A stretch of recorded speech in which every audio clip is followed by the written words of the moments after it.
De zeehoen. Waardje wurg naar de Waardzee gaat, kan er net meer omheen. Dat wie ongeveer 50 wel oors en de populatie haast uitroeid weer. Maar toch is er krek nou wat om een hoorn. De oren het zien hier worden er in de Waardzee, bij zowel de grieze als de gewone zeehoenensoort, genoeg pups binnen. Maar de populatie neemt af. Wetenschappers, die hier vaak al jarenlang onderzoek naar doen, stenen voor een raadsel. Er zijn meerdere factoren die bijdragen kunnen aan dit mysterie. De minder wordende waterkwaliteit, maar ook verstoringen en klimaatverandering nemen in rap tempo toe.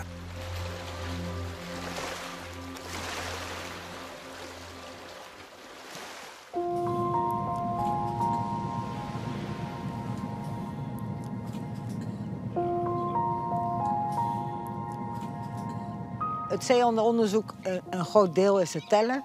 Maar we hebben ook heel veel zeehonden gezenderd, vooral in het verleden. Ik probeer te begrijpen welke gebieden, waar hebben ze een voorkeur voor. Dat kan de diepte zijn, dat kan de bodemsoort zijn. Dat kan misschien ook de visserijgegevens die zeggen dan hier is heel veel van deze soort vissen. En daar. Dus we proberen om die ruimtelijke gegevens heel goed te combineren. Wat natuurlijk super interessant is het zenderen van die zeehonden. Dus voorheen was het altijd een beetje een black box van wat er nou precies gebeurde buiten deze lichtplaatsen. En wat dat zenderen ons eigenlijk geleerd heeft, is hoe enorme gebieden ze eigenlijk bestrijken. Dus je ziet dat die zeehonden die gebruiken eigenlijk de hele Noordzee. Dus dit zijn grijze zeehonden. En dan zie je dus dieren die dus eventjes op en neer gaan naar de Orkney-eilanden, maar ook heel veel naar Groot-Brittannië gaan. En een deel zijn eigenlijk ook soort van Britse zeehonden die dan daar een pup hebben. En die maken dan de oversteek naar Nederland. Dus een van de dingen waar we nu veel mee werken is dat we met drones opnames maken van zeehonden. En ja, als je naar bijvoorbeeld de Richel gaat, daar heb je duizenden zeehonden. Nou, ja, die kun je allemaal gaan handmatig tellen. Maar je kunt natuurlijk ook een machine laten bepalen waar ze precies zitten. Nou ja, en dat doen we dus met AI, zeg maar. AI zou bijvoorbeeld kunnen helpen om individuen te herkennen. Het maakt natuurlijk uit of een zeehond die hier verderop op die zandplaat ligt, of die dat 1 keer doet en vervolgens weer doortrekt, of dat zijn vaste stekje is. Want dan is de omgeving van het vaste stekje, als daar dingen gebeuren, dan zal het hem dag op dag op dag verstoren. Dus die AI kun je bijvoorbeeld gebruiken om aan fotoherkenning te doen. Is Marietje of Pietje of Eelke, om een Friese naam te gebruiken, zijn die iedere dag daar? Of elke week? Of gebruiken ze misschien een andere plek? Hebben ze een andere uitvalsbasis? Hoe belangrijk is die plek voor ze?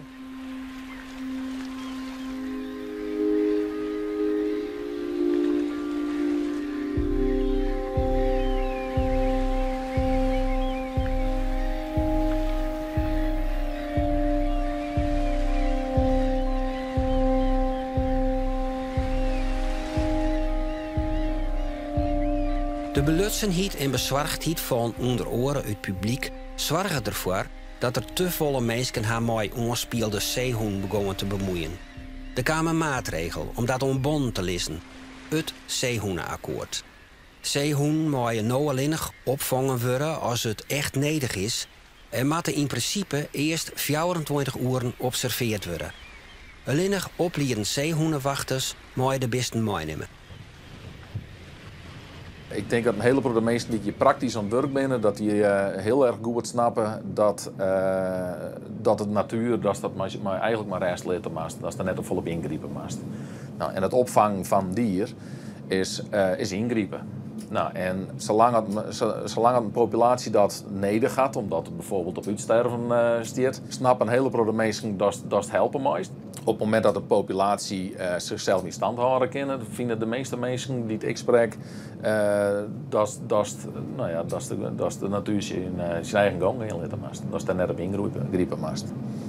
Ik had net het idee dat het onder de bevolking van Friesland heel erg leeft dat er een zeehondenakkoord is en dat verhoort. Ik denk dat dat op eilanden bijvoorbeeld volle meer speelt.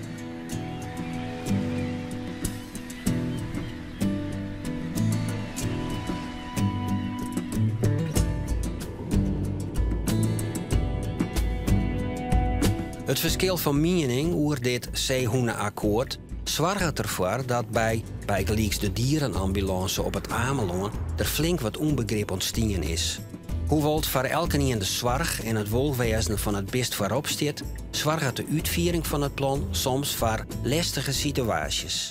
Het was ongeveer een jaar of 15 geleden en ik en mijn tante gingen altijd naar het strand. En op een gegeven moment zagen wij 2 zeehondjes op het oert liggen. Dat is het puntje van Ameland. Wij dachten, dit is niet goed. Want zeehonden op het strand, dat hoort niet zo. Dus toen hebben we contact gezocht met Leni het Hart. En Leni het Hart zei dat de zeehonden waarschijnlijk longworm hadden. En dat ze dus naar de zeehondencrash moeten.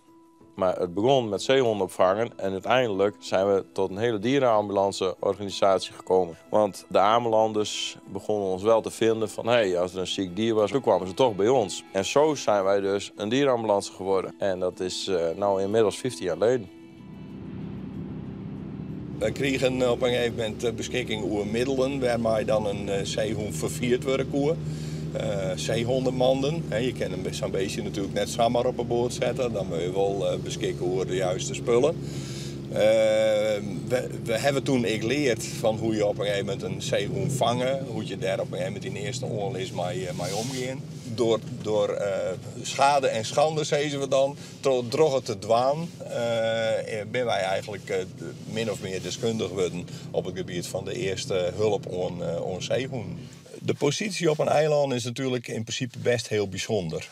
Meestal onder de verste wal, en laten we eerlijk wijzen, zeehondencentra zitten al hier onder de verste wal. Die hebben meestal nodig op het eiland die wat dwaan kunnen. Die hun eigen eren binnen, maar die ook de eerste handelingen uitvoeren kunnen. Wij zeggen wat er gebeurt, wij kunnen omschreeuwen wat er gebeurt, wij kunnen een inschatting maken van wat voor hulp er op dat moment nodig is. Uiteraard doen wij geen medische handelingen, maar als een beest verstrikt zit in een net of in een vislijn of weet ik het wat het al is, ja, dan wij weten wat we dwaan hadden. Maar als gevolg van het zeehondenakkoord mag dat nou net meer. En moeten we eigenlijk van een afstandje taschen. En dat is, dat zorgt het voor een stuk onbegrip. En dat het uw motivatie toch net geen goed dien in dat opzicht.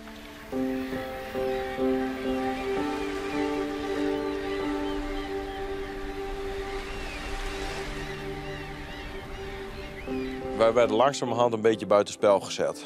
En nou, blijkbaar als jij een papiertje niet ondertekent, mag jij geen dieren helpen. En daar is het tegenwoordig alleen maar om papiertjes, regeltjes en weetjes. Wij draaien al 15 tot 17 jaar mee in het vak. Dus dan weten wij wel wanneer een zeehond ziek is, ja of nee. Of dat er een moeder nog terugkomt, ja of nee. Of als een zeehond bijvoorbeeld longworm hebben, want dat is de meest voorkomende ziekte bij de zeehond. Ja, dat kunnen wij wel zien. En dan op een gegeven moment met de zeehondenakkoord, dan moeten wij dus een filmpje sturen. Dan moeten wij nog een keer een filmpje sturen. Dan moeten we maar markeren en dan moeten we 2 uur later weer heen komen om terug te gaan. Nou, dat schiet niet op, want het is vrijwilligerswerk. Wij moeten gewoon bij ons werk weg om naar die zeehond toe te kunnen. En ja, als wij daar 6, 7 keer op een dag voor naar een zeehond toe moeten rijden, ja, dat schiet gewoon niet op.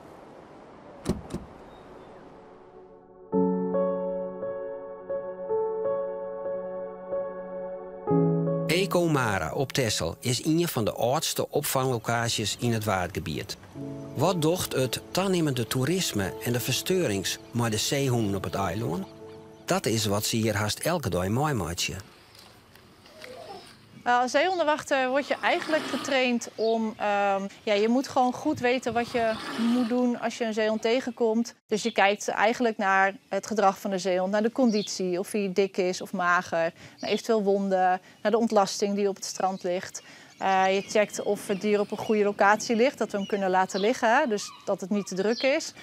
En dan markeren we het dier met een kleurtje. En dan laten we hem liggen. En dan proberen we ook de mensen eromheen te informeren van jongens, deze zeehond is gecheckt door ons. Hij is niet slecht genoeg of niet ziek om meegenomen te worden naar de opvang, maar hij heeft wel rust nodig. Verstoring is een heel groot probleem, vooral langs de Nederlandse kust. En misschien hier extra op Texel, omdat daar heel veel toeristen komen. En die gaan naar de stranden toe. Het strand is het leefgebied van de zeehond en wij komen daar als gasten. Alleen zien we dat net even andersom. En dan hoor je mensen zeggen, ja, maar er lopen hier veel honden, dus je moet de zeehond weghalen. Ja, dat is natuurlijk niet een reden om een gezonde zeehond in dat geval mee te nemen. Dus dat risico hou je wel met bijtincidenten en met verstoring door mensen. Dat is natuurlijk eigenlijk heel gek. Je zou de honden weg moeten halen en de zeehonden in hun eigen leefgebied moeten laten liggen.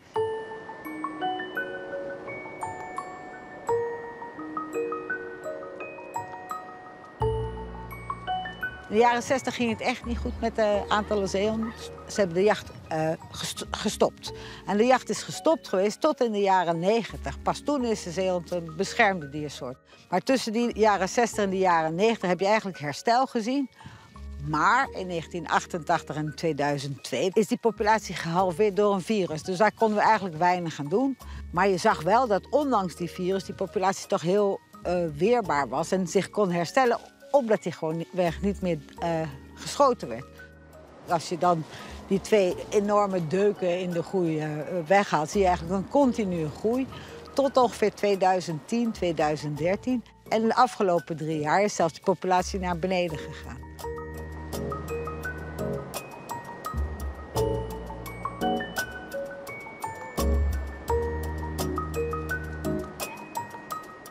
Het is recent nieuws over het heropenen van de jacht. Eigenlijk om dezelfde reden als dat er hier in Nederland vroeger gejaagd werd. Dat de visstand aangetast zou worden door de zeehonden. Dus als we de zeehonden wegdoen, dan kunnen wij meer vissen.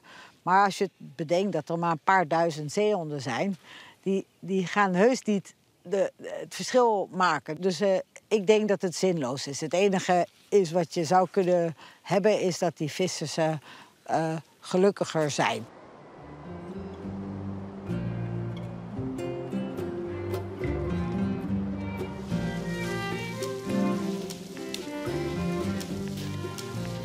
Nee, waar was je? Ach, het moet er ook nog niks meer in. Oh, kossie, kossie. Oh. Zo. Het zijn echte vreters. Nou, zo. Dit vinden jullie het lekkerste, hè? Een karakter van een zeehond. Ja, weet je, als eerst hebben ze het jong. Moeder past op het jong. Pa komt later even, die gaat even paren. En dan zegt pa, hoi, hoi. Pa weer weg. Heerlijk toch? Prachtig leven. Ze gaan er allemaal weer vandoor. Na zoveel weken gaat het jong zich ook redden. Ze zijn zo onafhankelijk. En zo voel ik mij ook. Ik ben ook zo onafhankelijk als een zeehond. Mens en dier kun je niet scheiden. Je moet meer, en daar is op het ogenblik de tijd voor, dat je mens en dier meer met elkaar gaat verbinden. Dat mensen dat beter snappen. En dat is wat je moet gaan doen. En ik heb gehad dat er een zeehond was, die was zo ziek. En ik geloofde er niet in dat hij beter werd. En dan ging ik niet naar hem toe. Want dan was ik bang dat ik het over zou kunnen brengen naar hem. Van, jij wordt niet weer beter, dat hij dan doodging. Dus dan liet ik iemand anders die dat gevoel niet had, die liet ik trainen. Ik zie het gewoon eerder als een ander. En dat is iets wat ik met andere dieren ook heb. Ja, dat is sommige mensen die denken van, oh god, daar heb je haar weer. Ze ziet weer wat, maar ik zie het gewoon. Zo, Kareltje, wat lekker, hè? Toen ik begon met de zeehonden, werden de zeehonden rond 21 juni geboren. Rond de langste dag. En nu worden ze al in mei geboren. Omdat ik vanaf dag 1 heb bijgeschreven, ze hebben een navelstreng. En onze zeehond, navelstreng, is die 3 dagen oud. Dus daarom kun je dat nu bewijzen. Dus er is ook een verplaatsing van de geboorteperiode van de zeehond. Een maand verschil. En dat heeft alles te maken met de klimaatverandering.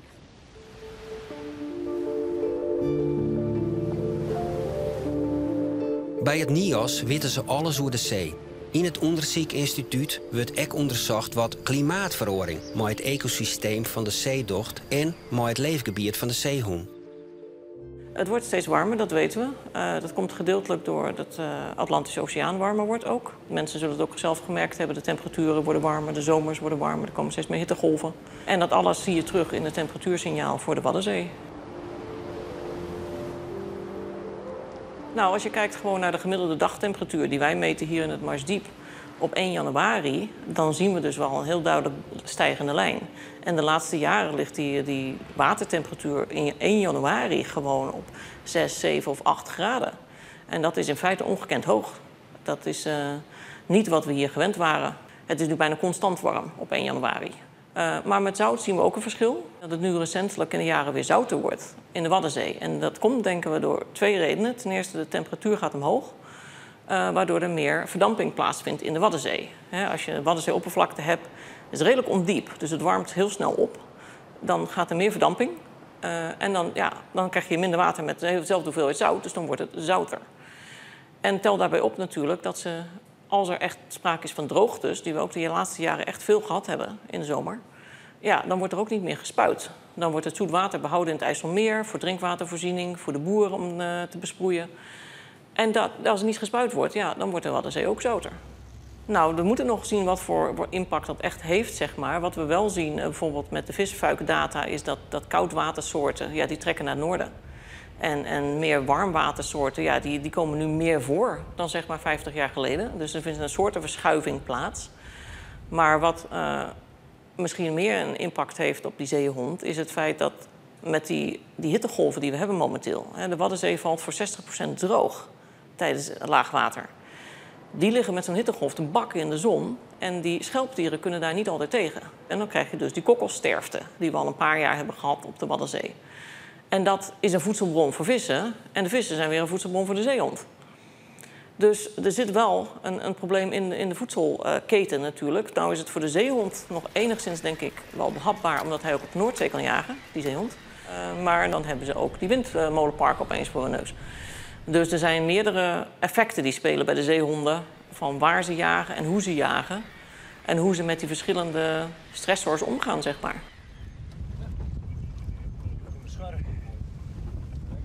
Wij doen wel onderzoek naar dat soort levensfasen ook. De Waddenzee is een kraamkamer voor een aantal vissoorten. Die dan op de Noordzee in feite geboren worden, maar dan hier hun jeugd doorbrengen in de Waddenzee. En dat doen ze omdat hier genoeg eten is, omdat het relatief beschut is. En omdat er een bepaalde temperatuur en zoutregime heerst wat past bij hun ontwikkeling.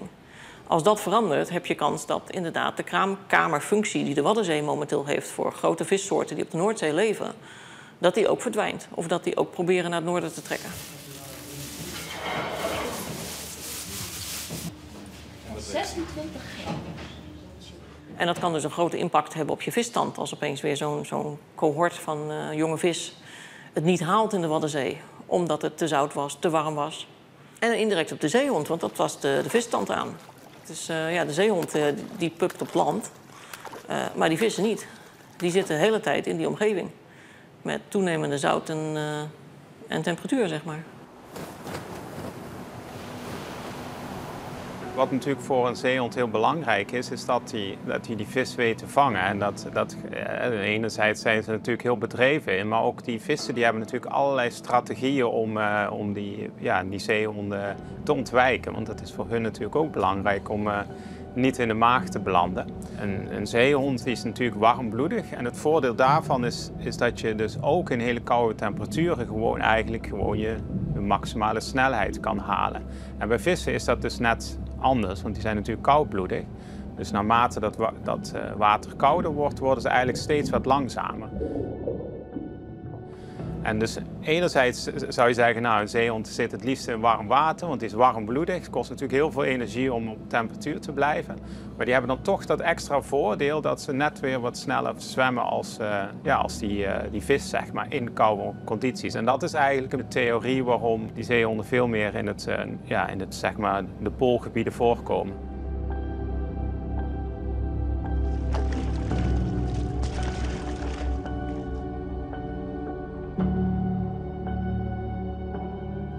Als je nu kijkt naar bijvoorbeeld de Waddenzee en de Noordzee, ik verwacht wel dat als dat water nog heel veel verder opwarmt, en met name als je dus echt extreem hoge temperaturen in de zomer hebt, dan zou het ook kunnen zijn dat het voor zeehonden echt lastiger wordt om die vissen te vangen.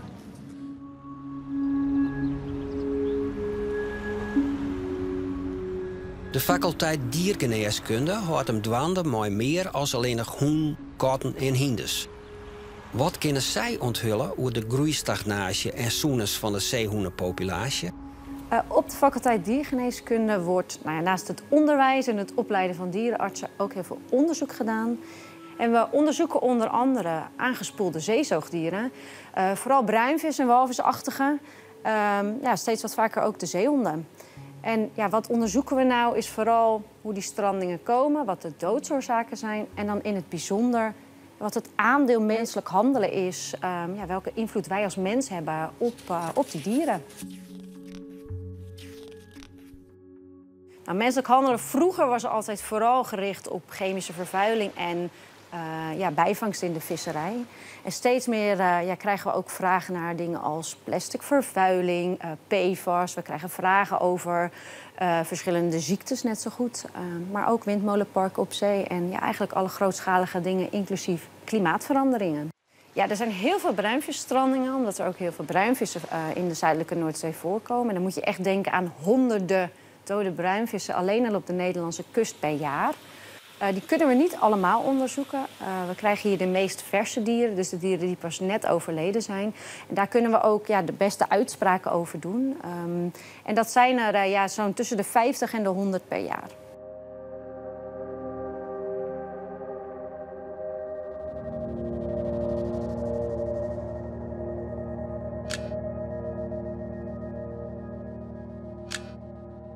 Qua zeehonden is het best wel weinig als je dat vergelijkt met de bruinvissen. En hoe dat eigenlijk komt is omdat de bruinvis eigenlijk vooral regionaal gezien best wel een sterke bescherming heeft. Veel sterker dan die zeehond. Zeehonden zijn in het Waddengebied wel beschermd. Maar wat er een beetje ontbreekt is veranderingen in onderzoeksbeleid.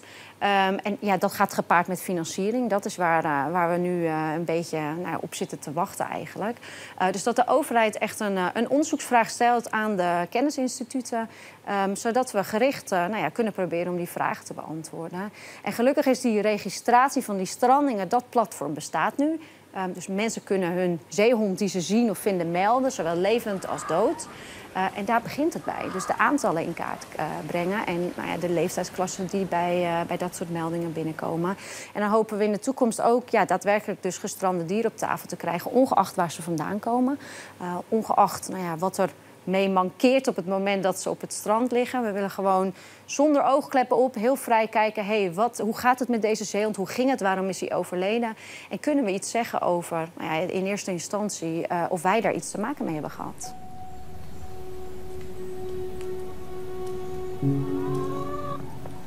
Leni, die zo'n 2014 net meer verbonden is aan Pieterburen, heeft haar werkterrein in Wielusverlijn.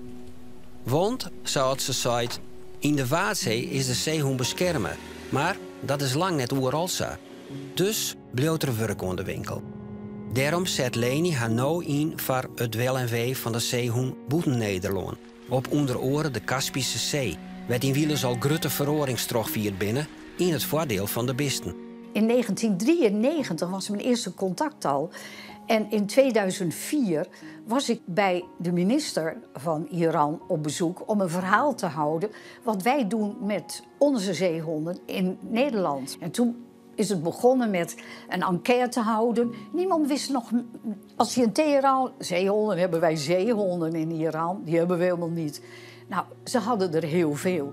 En de vissers die kregen de zeehonden in de netten. Maar als ze erheen gingen, dan moesten ze extra petrol gebruiken, de netten kapot. Hadden ze geen geld voor. Dus dat hebben we gewoon helemaal in kaart gebracht. We hebben geregeld. Met Dierenlot ben ik ambassadeur van. Daar zit ook een buitenlandse organisatie bij, WWAR. En daar kon ik geld krijgen om aan de Kaspische Zee te gaan helpen.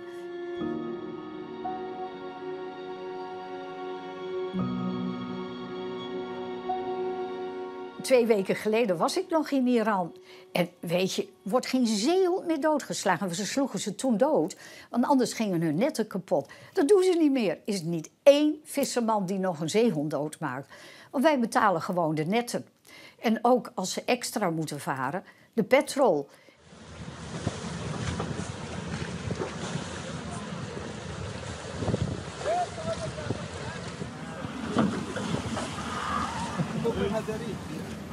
In In Dagestan ben ik ook erbij betrokken. Iran was als eerste. Daar is het project echt geweldig. Op allerlei bijeenkomsten, economic forum en zo, dan moet je dan spreken. Dan kom ik in contact met mensen die zeggen, wil je ook wel naar Rusland komen om te helpen bij de Kaspische zeehond?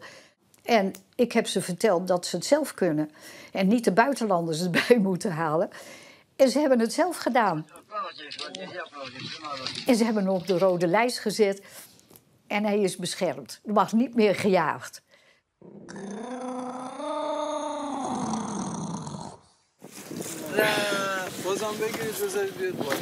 Ja, wat zegt 83? Dan word ik in september, geloof ik. Ja, toen word ik echt 83. Maar ik voel me nog 12. Dat heb ik me altijd gevoeld. Ik heb gewoon nog dingen op een programma. Ik ben nog niet klaar, nooit. We binnen heel wat factoren zien komen die een rol spelen bij het welwezen van de populatie. Is er dan wel een injierig antwoord op het zeehondenmysterie? Nou ja, dus wat je nu dus ziet in de zeehondentellingen is dus dat er een flinke afname is de afgelopen jaren ook aan het aantal zeehonden. En de grote vraag is natuurlijk van hoe komt dat nou? Tot begin van dit jaar ontbrak er nog een systeem om gestrande zeehonden op te melden.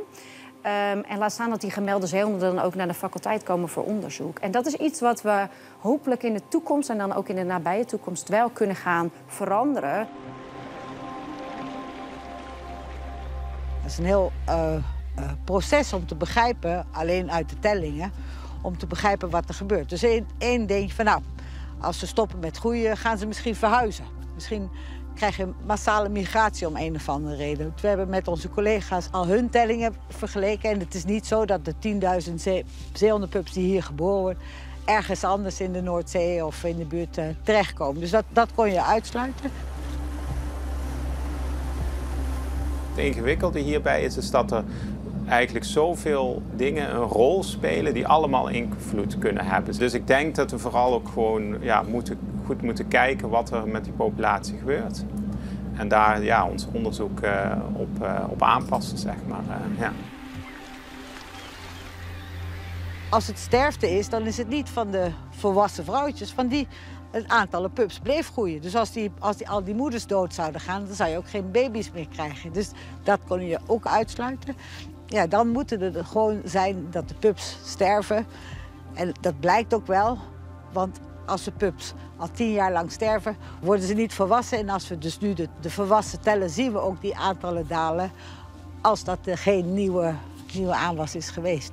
Dus de best mogelijke hypothese nu is dat de jeugdsterfte heel erg hoog is. En we weten eigenlijk nog steeds niet waarom.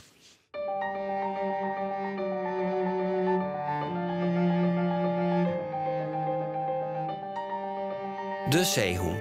Eerst uitroeit, redden, omjermen en het symbool van een zoene Waardzee. Ze staan te jaren met u als mensen boppen onder de voedselketen en hebben er meerdere keren te krijgen hoe mooi bedriegende factoren. Onderzoek blijft daarom belangrijk en noodzakelijk en leert dus hopelijk wat nodig is voor de toekomst van het beest.